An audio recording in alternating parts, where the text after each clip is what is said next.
Hey y'all, happy Wednesday. And see, I told you I would be back. I am keeping my promise. So I was looking at my schedule, and I think we have probably about 2 more weeks, even though it'll be like over the course of 4 weeks. But I think we do have 2 more weeks worth of content, or maybe three. I might squeeze another one in, but I will be sure to keep you guys updated. Like I told you all last time, I am working on showing up more, making the time to be on camera more. So I'm going to be giving you a lot of good content because I am definitely taking a break in August, so that you guys can catch up on everything and even the stuff that I've done before now. Even last year, you can go and watch that again too. But like I said, I just want to make sure that I am showing up, I'm being consistent, and I hope that you all have been doing really well. And I have a lot to share with you all tonight. And I hope that you all are fed by it. I hope that you all enjoy it. So it's the first time that I have not done a run through before I got on camera. And usually, just to make sure that I'm not rambling, which I have a tendency to do, I go through and I do a run through just to make sure that it's like I know, okay, so this is what I want to talk about. And even when I get up on camera, it's like some of the things I wanted to say, I still don't say, and it's like, okay, that's great. But now I don't know what will be said. I just know that it's something that I want to share with you all, hoping that it inspires you. And really, that's the reason why I'm doing these videos, just hoping that it inspires you to see the world differently, especially if you are in a place where you are consumed by a lot of negative thoughts, which I once was, and I'm going to talk about that tonight too. So, going to wait to see who pops up tonight. And in the meantime, so if you have not noticed, I have released the pre-orders for my new course, Copy This, Copywriting for Business 101. So if you are interested in learning more, make sure that you go to the link in my bio and check it out to see if it's something you would be interested in. And I created this course for people who are business owners like me. So someone joined. Hey, Darnell. So I created this course for people who are business owners like me who want to write copy, but it's like, where do I even begin? How do I even interact with my audience? Also, if you are someone who is interested in expanding your services as a freelance writer, that's how I started out. Before I became a full-blown business owner, I was just out here doing freelance projects. And someone approached me and said, hey, do you do copyright? I'm like, no. But then when they started talking to me, it's like, wait, I do. So I had to do a little crash course, to really figure out what I was talking about. And someone took a chance on me. And I was able to build my skill set. And before you knew it, I was actually offering it as a full service. So if you are a freelancer who wants to expand your services, also if you're looking for a quick side hustle, even though it does take some skill, I'm telling you, copywriting is a good way to make some extra money on the side. So we have someone else who joined. Hello. So just to catch you guys up, I was just telling everyone about my copywriting course that I just released the pre-orders for. It is called Copy This, Copywriting for Business 101. So if you are interested, make sure that you go to the link in bio and check it out. And like I said, it's for business owners, freelancers, as well as people who are interested in becoming a side hustler. So copy is a great way to make more money. Trust me, I know. So if that interests you, make sure that you go and check that out. So I'm about to do a quick time check. So it is actually 6:04. So we are right on time. So like I mentioned at the top of this video, this is the first time that I have not done a run through with what I was going to say. So I'm hoping that it does come out coherently. I hope that it comes out clearly where the message is understood. But most importantly, like, I just want you all to feel my heart in me sharing this. And if you notice, the title is The Power of Connection. And let me go ahead and get my disclaimer out. Like I have to get in the habit of saying, I am not a licensed mental health professional. I am not a therapist, life coach yet. So I want you all to know that anything that I'm sharing with you is based on my personal experiences. And while it may have worked for me, it may not work for you. You have to use your own discretion.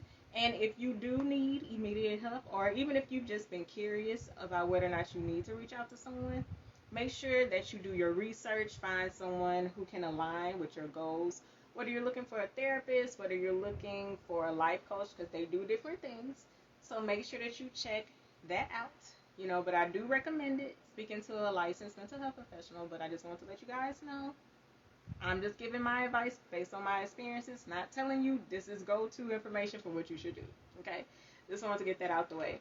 So, if you guys have seen me posting over the past few days, so probably since Thursday night, Friday morning, so I had someone who was very, very, well, not was, someone who is very, very, very near and dear and close to me who needed my help. And this is not something, that just came out of the blue. Like, this is someone who I've helped multiple times in the past. But in the season that we've been in now, the help has been kind of different. And I'm not going to lie to you. In the past, it was more so feeling like I had to do something. Feeling as if it was a burden to help this person. Wondering, like, why me? Like, why am I the person who is chosen to help you, right? And even though I've always been a problem solver, like whenever people come to me with an issue, it's like my brain automatically comes up with solutions. Like, okay, let's figure this out. Even when people did not come to me for that, even if they were just coming to vent, my brain would tell me, help them figure it out. And of course, in that happening, I've had a lot of negative experiences, and I took it personally. Whenever I suggested something, someone did not take my advice. Then something happened, but it's like, well, if you would have listened to me, maybe that would not have happened. Or I would be the type of person who would try to troubleshoot an issue. So let's just say if it was someone who would come to me with the same issue. It's like, okay, so let me try to troubleshoot before they come. That way, like, we don't have to worry about, like, trying to stop something from happening. We can prevent it, so we won't have to even be at that point to where we're in it. It's like we can stop it before it happens, right? However, like I said, in the season that I am in right here, right now, I am learning that it's just best to just be in the present moment and just not worry, just not fret. Even though, yes, I will say that you do have the doubts that creep in, but I have really been in a space to where it's like, okay, I'm okay. With whatever outcome, I am okay. Whatever I am being called to, I am okay. With absolutely anything that I am not necessarily fighting, but tackling. I saw Ashley Blaine Featherson, I think. I think she recently got married. I don't know what her new name is now, but she's an actress and she's from Dear White People, and she recently posted a video that was saying you have to be very, very cautious of how you speak about things. What's your word choice? And she was saying, don't say you're fighting something, like say that you're tackling something. It's like, you know what, you're right. And I would be a person who would emphasize, because it did feel like a full-blown fight. So I'm like, okay, let me not say fighting. Let me say tackling. So it's like at this moment right here, right now, it's like, okay, I'm good. Because it's like I know regardless of what is going on, I know that there is purpose in it, even if it does not make sense to me right now. So it's like, okay, God, whatever you have in mind, however you want to use me, just use me. So just to give you guys just, a quick little backstory as to what was going on this weekend. So like I said, I had someone who is very close to me. They were in a very tight pinch, and it's like, okay, so let's try to figure this out. And I went to social media to try to help raise money because we were trying to help this person avoid eviction. So it's like, okay. And the interesting thing about it, this particular message, I wanted to talk to you guys about it back in March, which is when this issue first happened, right? Again, remember I told y'all, I used to be the type of person who was like, okay, I can feel something's about to happen again, so let me try to troubleshoot. But it's like, nah. After that, it was like, okay, I'm not going to try to control it, because of course it's like you try to get ahead of it, but you just have to let things be. However, with my schedule, I didn't get a chance to talk to you guys about it. And even in the way that God moved in, I see why I was not ready to talk about it, because there was so much more that needed to be done so that I can come here to you all months later to tell you even more, and I'm still really just in awe. I can't say I'm shocked, but I am in awe, and I'm really just in awe because it's like, wow, like, God, this is really you. Like, this is really you. So, again, like I said, so the first time that it happened, I was like, okay, so let's figure out what we need to do. So I did reach out to people, did post on social media, and within a matter of hours, crisis averted. So it's like, oh, okay, thank you so much, God. However, this time, did the same thing, reached out to a certain number of people, posting on social media. Within a matter of hours, the crisis was not averted at all. And of course, at the time that it was happening, it's like you do start to feel a little defeated, because it's like, it happened before. Like, I know that it can happen again. However, it seemed at the time we were out of time. However, due to the grace of God, we got more time. And in that moment, I knew, I was like, yeah, it's definitely going to happen now. So I have been working all over the 4th of July weekend, reaching out to people, and even people who I do not speak to often, but just people I'm connected to.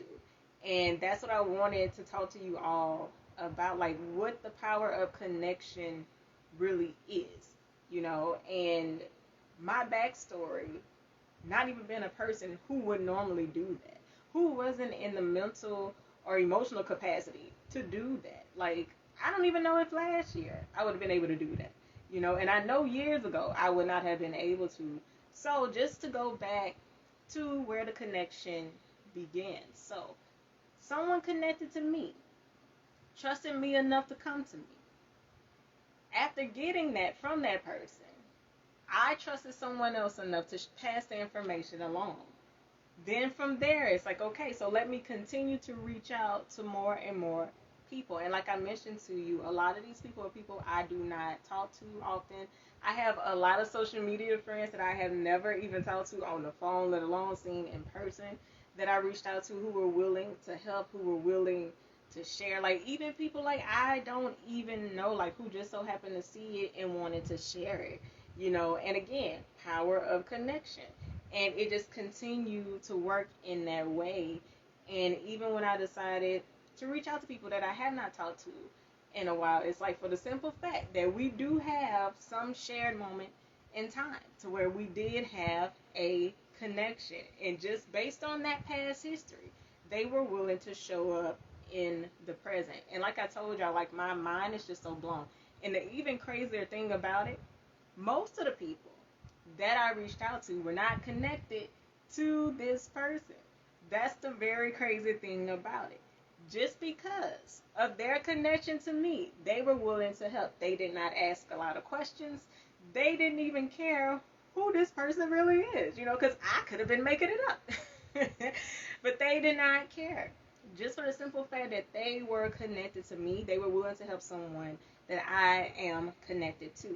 And the reason why this is so strange to me, because I know to a lot of people, they're like, well, that's just what people do. They help people out. But let me tell you, for me to be an intercessor, for me to be the middleman, it's like, that is just not a part of my character years ago.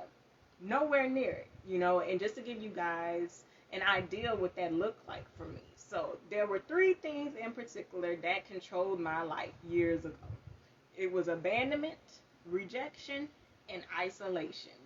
And oftentimes it's like one trickled into the other, but a lot of the times they coexisted together. And as far as abandonment, you may not realize it when you're in it, but even though I always grew up around family, like, there were never times where I was physically alone, but there were a lot of times where emotionally I felt abandoned. I felt as if no one understood me, as if no one wanted to understand me. There were a lot of times that I just felt alone. I felt as if other people were more consumed with other people's problems, which I talked about last time, and no one considered me, and being a person who was a people pleaser, I felt as if I gave and I gave and I gave, and it's like for me to still end up with nothing. So it's like, okay, you know what? That's all right. So after feeling that abandonment, it started to turn into, now I don't even want to develop relationships with people, because in the back of my mind, like I said, not realizing it, in the back of my mind, I'm thinking some kind of way these people are going to up and disappear. They're not going to be present. They're going to abandon me in some kind of way. So that's where the fear of rejection starts to trickle in. And I don't know if I mentioned this to you guys. I want to say I have in a previous live video. So there was this guy that, like, I had a crush on from like 6th grade to 9th grade, right? Like what I tell you, like, we were together in my head. But I never, ever told him how I felt about him. during that time period. Like, I didn't even mention it until like much later in life, like when we were adults, because that fear of rejection, thinking that okay, if I let him know exactly how I feel, sooner or later he's gonna up and he's gonna go, or maybe his feelings may not even be reciprocated. So just that feeling of feeling as if okay, I'm gonna be rejected by people, that made me shy away from people, and even with friends, And even though I do plan on talking more about friendships later on, but I have not always had the best experiences with friendships, and more so, they were conditional. People that you meet when you're younger. So it's like, hey, we're all in the same class together. Let's hang out at recess together. Then from there, like, you're just, in this friend group for years. But what connected you guys together is beginning to fade as you get older, because it's like, okay, we're not little kids anymore. We're now, becoming young women. And it's like your interests change and where you are in life changes you. And I just started to see a major difference, not really feeling accepted, not really feeling as if I belonged. And as I'm talking to you guys now, I'm starting to pick up a little bit of that abandonment that may have still been there, because of course, maybe some friendships could have been salvaged. But at that time, it was like, nah, like this just isn't it, you know. And whenever you're unfulfilled, it's like you have to give it up at some point. It's like this just is not working. And even though I would love to go back in time and to really voice how I felt, I didn't know that was a possibility. I didn't know that I could do it. So as I continued on, like, there were people who even approached me. So where I'm from is a very, very small town, and I cracked my sister up with this because I tell her, like, we had to be bused to school. So, it's about, less than 10 minutes away. But on a bus ride, it makes it about 20 to 30, depending on how many stops you have to make. So with that, when we relocated to a different school, because there wasn't a middle school in my area, just an elementary school, there were new students who wanted to accept me into their circle, who told me, it's like, you can hang out with us anytime. But because I was so committed to who I came there with, it was like, nah, that's okay, but thank you. But even still, I remained connected to certain people. Even though we didn't have very close relationships, we would have some good conversations here and there. Like, it's still people that I had shared experiences with, but I still could not bring myself, because of the fear of rejection, because of the fear of abandonment. I could not bring myself to go into this new space, because I'm like, okay, what if they don't really like me? What if this is a setup? I really used to think that, because I was like, wait a minute, like, do they really like me? Like, why do they want to be friends with me? So with me just getting all in my head, being a skeptic, it's like, you know what, maybe I should just avoid them. I don't think this is a good idea. Even though I still was secretly long to befriend these people. But it was still all of that fear that was embedded in my mind. And one of the things that people will tell you who went to school with me, even people in my family who knew me during this time period, they would tell you I was perfectly fine being to myself, being by myself. And that's isolation. And at the time, it seemed like a good idea. Because even in high school, so my friends would go to the cafeteria to eat lunch, guess what I would do? Hang out on the wall by myself. And even though it would give me time to really just be, with my thoughts, like, I prefer to isolate. I could have very well have went to mingle with other people. Most people came to mingle with me. And, at the time, it's like, oh, so what? They feeling sorry for me? They think I'm by myself? Like, that's how twisted my mind used to be. Instead of thinking somebody just wants to share a connection with you at this present moment. They don't want you to feel as if you have to be alone. But it's like, I took offense to everything. Every single thing. And even during the summers, I practically would disappear from my friends, and especially before I got a cell phone. Like, I would up and disappear. And even when they would call the house phone, I'm telling my mama, look, tell them I'm asleep, tell them I'm busy, tell them something, tell them I'm sick. Like, I would completely shut myself off from people. And even at home, like, I would spend a lot of time to myself. And of course, like, it's okay. Because if you can't be with you can't expect other people to be with you either. So alone time is great. Isolation is not. And that's what I was doing. Because of all the insecurities that I had, all the fears that I had, it was like, you know what, it's better off if I'm just alone. If I don't have to be bothered with anybody. Because guess what? when no one is around, no one can disappoint you. No one can hurt your feelings. No one can make you feel your insecurities more. No one can remind you of what your insecurities are. No one can remind you of your faults, of your flaws. Like, it's just you. But the crazy thing about that is that your mind reminds you of all those things over and over and over again. Even though it's not the people who are doing it, you're doing it as if you were the people, because it's always someone else's voice who's in your mind. And when I tell y'all, this isolation stayed with me, even in college, which is why, like, I cannot do anything except give all credit and glory to God, because even the friends that I gained in college, I knew it had to be God, because I did not go to college with the intent to make new friends at all. I went there, I'm here to get this degree so I can get on with my life, so was not looking for friendships at all. But through the power of connection, I was connected with some very amazing people that I am still friends with today, you know. But when I was there, that was not on my radar. And I even let that be known, like, look, I was not even looking for friends. Like, and the fact that we are friends, like, this is just amazing, you know. And I would be the type of person, I would go to class, I would eat, I might show up to an event if LSU Dining was catering because they had good chicken wings. But other than that, oh, and if there was jambalaya, then I would show up. However, other than that, you were not going to see me. I would be like Brandy, sitting up in my room, or either I would be in a computer lab, you know. I would be shut off from people, you know. And the biggest connection that I had to people at the time, if I didn't hang out with people in person, it was a telephone, which again, that's a distance, you know. So it's like I don't have to engage with people directly. So even after leaving college, going to grad school, it's the same thing. And when I tell y'all, like, I really did not interact with hardly anybody in grad school, because again, like, you're in different phases of life now. So some people, they graduate, go back home. Some people, they end up doing a different program. Like, you don't run into each other as much as you used to, you know. So it was pretty much just me, you know, and I was perfectly fine with that, you know. However, I didn't realize how much it was eating away at me.